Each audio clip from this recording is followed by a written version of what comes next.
Çeçenistan'da doğan bir Koreli, bugün Rusya'nın en zengin kadını ve ülkenin en büyük e-ticaret şirketinin tek sahibi. Doğum izninde küçük bir dairede başlattığı iş, 20 yıl içinde milyarlarca dolarlık bir ticaret ağına dönüştü. Ama bu ağ, 2026 yazında bir savaşın hedefi haline geldi. Ukrayna ordusu şirketin en az 6 büyük deposunu dronlarla vurdu. Hasar 10 milyar doları aştı. И других стран тоже. Поэтому удары по нам – это удары по сотням миллионов людей в 10 странах одновременно. Ve Tatyana Kim, Rus ordusuna lojistik destek sağladığı suçlamasıyla Ukrayna'nın resmi ölüm listesine girdi. Eski bir İngilizce öğretmeninin kurduğu Wildberries, bugün Rusya'nın Amazon'u diye anılıyor. Şirket, Rusya, Belarus, Kazakistan, Azerbaycan ve Kırgızistan olmak üzere tam 10 ülkede aktif olarak hizmet veriyor. Daha iyi anlaşılması için ölçeğe şöyle bakabiliriz. Amazon, dünya genelinde 800 milyar doları aşan işlem hacmiyle küresel pazarın en büyük yapısı. Ancak Wildberries tek bir coğrafyaya odaklanarak 2025 yılında yaklaşık 77,3 milyar dolarlık brüt mal hacmine ulaştı. Bu da bölgesel bir şirketin, dünya genelinde faaliyet gösteren bir sistemin ticaret hacminin neredeyse onda birini tek bir pazarda yakalaması demek. Bir annenin evinde başlayan bu girişim, bir yandan aile içi krizler ve şirket içi silahlı çatışmalarla sarsılırken, diğer yandan bölgesel bir savaşın kilit noktalarından birine dönüştü. Karşınızda Tatyana Kim.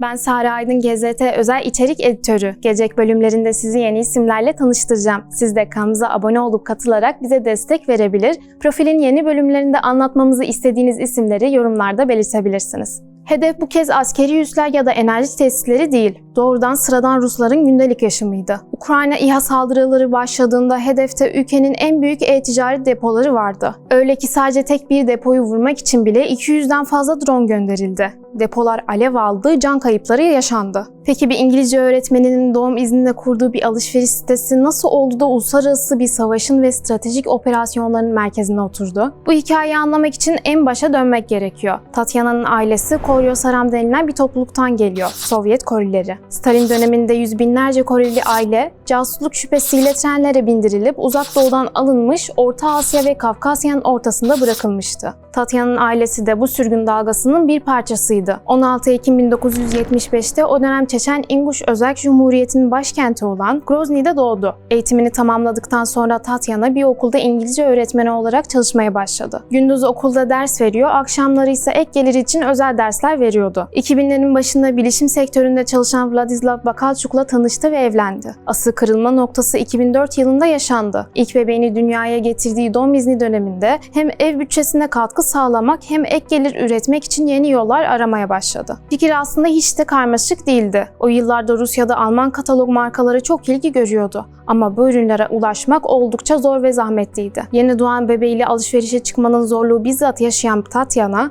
bu kataloglardaki kıyafetleri toptan alıp internetten yeniden satmaya karar verdi. Yaklaşık 700 dolarlık mütevazi bir birikimle basit bir web sitesi kurdular. Adını da piyasadaki soğuk ve resmi şirket isimlerinden farklı olsun diye canlı bir isim seçtiler. Wildberries, yani yaban mersileri. İşletmenin ilk deposu Moskova'daki küçük dairelerinin bir odasıydı. Vladislav teknik altyapıyı yönetiyor, Tatyana ise paketleri bizzat dağıtıyordu. Günde birkaç siparişle başlayan iş, kısa sürede yüzlerce pakete ulaştı. Evin odası yetmeyince ilk depolarını kiraladılar ve kurye ağını kurdular. İşte tam bu noktada Tatyana Kim'in hikayesi iki farklı anlatıya ayrılıyor. Resmi versiyona göre Tatyana hiçbir dış destek almadan tamamen kendi azmi ve doğru zamanlaması ve çalışkanlığıyla bu noktaya geldi. Yıllarca medyada ve kamuoyunun profil tam olarak bu şekilde işlendi. İddialara göre eşi tam da bu dönemde ilk internet şirketini yaklaşık 7,5 milyon dolara satarak ciddi bir sermaye elde etmişti.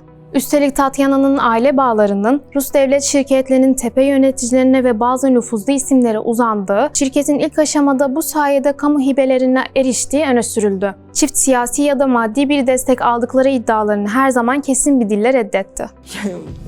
Достала его, ну как бы да, в общем, можешь. 2008 küresel ekonomik krizi Rusya'yı vurduğunda petrol fiyatları çöktü ve Rus ekonomisi %8 daraldı. Birçok e-ticaret sitesi birer birer kepenk indirirken Wildberries oyunu değiştiren iki kritik adım attı. İlk olarak Adidas gibi uluslararası devlerin depolarında kalan yüz binlerce dolarlık satılmayan stokunu çok ucuza topladılar. Krizde ucuz ürün arayan halk için platform bir anda tam bir ihtiyaç merkezine dönüştü. İkinci kararsa kargo politikalarında geldi. Ülke genelinde herkes için sabit bir kargo ücreti uygulamasına geçtiler. Rusya'nın hangi ucunda yaşarsanız yaşayın, kargo bedeli aynıydı. Bu hamleyle büyük markaların hiç uğramadığı taşra şehirleri ilk kez internetten alışverişe bağlandı. Böylece şirket hızla büyüdü. 2012'de Belarus'a, 2014'te Kazakistan'a açıldılar. Aynı dönemde kendi ürünlerini satmanın önüne geçip bir pazar yeri modeline geçtiler. Binlerce küçük işletmeyi tek bir platformda topladılar. Bu sayede 2016'da Rusya'nın en büyük çevrim içi satış platformu unvanını kazandı. Ardından Rus devleti, Batı yaptırımlarına karşı ekonomiyi ayakta tutacak dijital bir kalkan olarak görülen Wildberries, devlet nazarında sistemik öneme sahip kuruluş statüsü kazandı.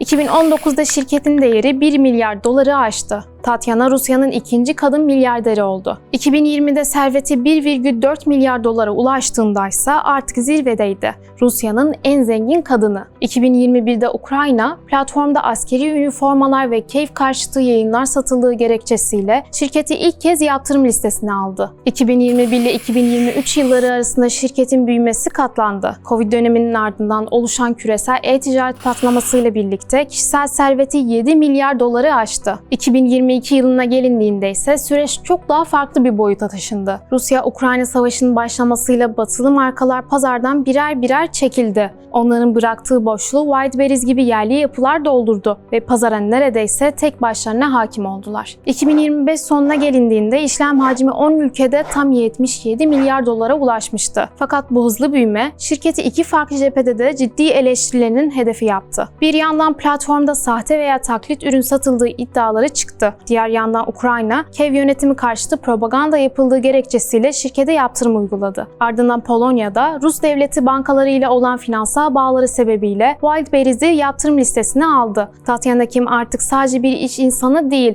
jeopolitik kavgaların tam merkezinde duran bir figürdü. 2024 yılına gelindiğinde Wildberries kendisinden kat be kat küçük bir şirket olan Rus Group'la birleşme kararı aldığını açıkladı. Duyuru kamuoyunda eşitler arası bir birleşme olarak sunuldu. Ancak rakamlar bu resmi söylemle hiç uyuşmuyordu. Peki nedir bu Rus Group? Rus Group, Rusya'daki dev reklam panolarını ve metro reklamlarını elinde tutan bir şirket. Ancak finansal gücü Wildberries'in yanından bile geçmiyordu. Yıllık satışı Wildberries'in sadece %5'ine denk gelen bir reklam firmasının e-ticaret deviyle eşit ortak gibi masaya oturması herkesi şaşırttı. Peki görünürde hiç mantıklı olmayan bu hamle neden yapıldı? Resmi gerekçe Rusya, Asya, Afrika ve Orta Doğu'yu kapsayan dev bir dijital pazar yeri kurma vizyonuydu. Ancak iddialara göre perde arkası çok daha farklıydı. Rus grubun arkasında devlete çok yakın Dağıstanlı milyarder senatör Süleyman Kerimov vardı. Yani bu birleşme Tatyana'nın savaş döneminde devletin ve güçlü koruma kalkanının arkasına alma hamlesiydi. Söylentilere göre de birleşmeyi bizzat Putin onay vermişti. Bu anlaşmayla Tatyana şirketin %35'ini kaybetti. Serveti bir anda 7,4 milyar dolardan 4,1 milyar dolara düştü. Kocası birleşmeye açıkça karşı çıktı. Kendi anlatımına göre işi kurarken ve büyütürken aktif rol oynamıştı. Eşiyle hiç evlilik sözleşmesi imzalamadıklarını, dolayısıyla şirketin yarısı üzerinde hak iddia edebileceğini düşünüyordu. Desteği de sıradan bir yerden aramadı. Putin'in kendi asker olarak tanımladığı yakın müttefiki, Çeçenistan lideri Ramazan Kadyrov'un yanına gitti. İkili birlikte bir video yayımlayarak Rus grubu Wildberries'i ele geçirmekle suçladı. Aylarca süren gerilim, Eylül 2024'te kanlı bir noktaya ulaştı. Vladislav'ın liderliğindeki silahlı bir grup, Wildberries'in genel merkezine girmeye çalıştı. Çıkan çatışmada 2 güvenlik görevlisi hayatını kaybetti. 7 kişi yaralandı. Tarafların anlattıkları ise taban tabana zıttı. Vladislav önceden planlanmış bir toplantıya geldiğini ve ilk ateşi güvenliklerin açtığını öne sürdü. Tatyana ise hiçbir toplantı olmadığını, kocasının ofisi zorla basıp ele geçirmeye çalıştığını söyledi. Olayın ardından Vladislav gözaltına alındı. Hakkında cinayet ve cinayete teşebbüs suçlamalarıyla dava açıldı. Ancak ilerleyen süreçte avukatları savcılığın somut bir delil bulamadığını ve cinayet dahil tüm suçlamaların düşürüldüğünü açıkladı. Olayın hemen ardından Tatyana, kızlık soyadı Kim'e geri döndüğünü açıkladı. Bu süreçte yıllardır eşinden şiddet gördüğünü de açıkça söyledi. Yani bu ayrılık sadece bir şirket kavgası değildi, aynı zamanda kişisel bir kurtuluştu Tatyana'ya göre. Кто был учредителем компании? Учредителем компании была я.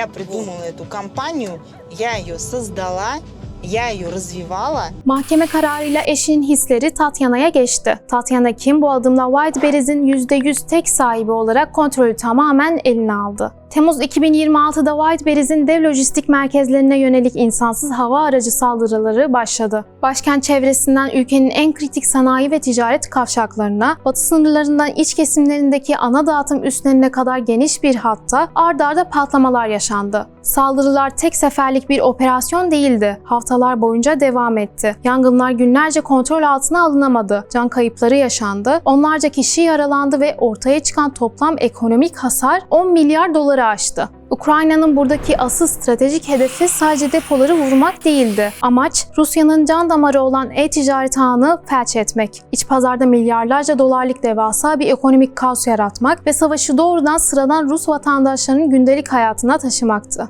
Уже почти 2 недели склады нашей компании подвергаются террористическим атакам. Почему именно наши склады? Wildberries – народный маркетплейс, которым пользуется каждый житель нашей страны и других стран тоже. Поэтому удары по нам – это удары по сотням миллионов людей в 10 странах одновременно. 2 Ağustos 2026'da Ukrayna, Tatyana Kim'i Mirotvorets veri tabanına ekledi. Bu isim Türkçe'ye barış yapıcı diye çevrilebilir. Ama aslında tartışmalı bir liste. Çünkü bu listeye giren bazı isimler daha sonra suikasta kurban gitmişti. Ukrayna Devlet Başkanı Zelenski ve Kiev yönetiminin sunduğu resmi gerekçe ise şuydu: Wildberries depolarının sivil birer tesis olmaktan çıkıp Rus ordusuna kamuflaj malzemesi, taktik ekipman ve drone parçalı tedarik eden birer lojistik üsse dönüştüğünü iddiası. Burada iki şeyi ayırmak gerekiyor. Birinci, herkesin doğrulayabileceği açık bir gerçek. Platformda taktik ekipmanlar veya drone parçaları gibi ürünler satılıyor. İkinci ise şirketin ordunun resmi bir lojistik ve tedarik kanalı gibi sistematik olarak kullanıldığı iddiası. Şirket ve devlet bu iddiayı kesin bir dille reddediyor. Bunu kanıtlayacak bağımsız uluslararası bir rapor da henüz yayınlanmış değil. Platformun satışları %95'i sıradan vatandaşların günlük ihtiyaçlarından oluşuyor. Совершая удары по нам, террористы прикрывают истинные причины и обвиняют нас в том, что мы якобы продаем товары военного назначения. Но вы можете открыть любой мировой маркетплейс, Amazon или Alibaba, и посмотреть, есть ли у нас то, чего нет у них.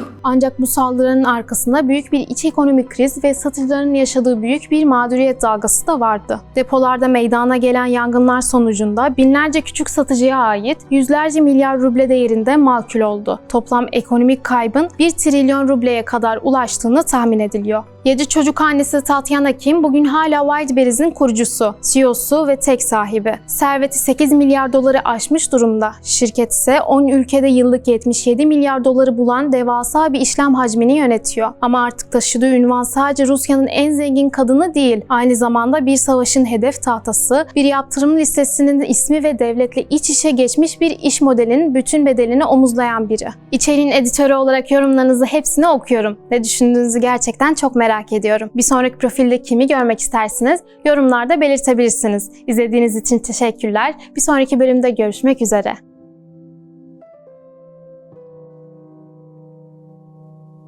Çeçenistan'da doğan bir Koreli, bugün Rusya'nın en zengin kadını ve ülkenin en büyük e-ticaret şirketinin tek sahibi. Doğum izninde küçük bir dairede başlattığı iş, 20 yıl içinde milyarlarca dolarlık bir ticaret ağına dönüştü. Ama bu ağ, 2026 yazında bir savaşın hedefi haline geldi.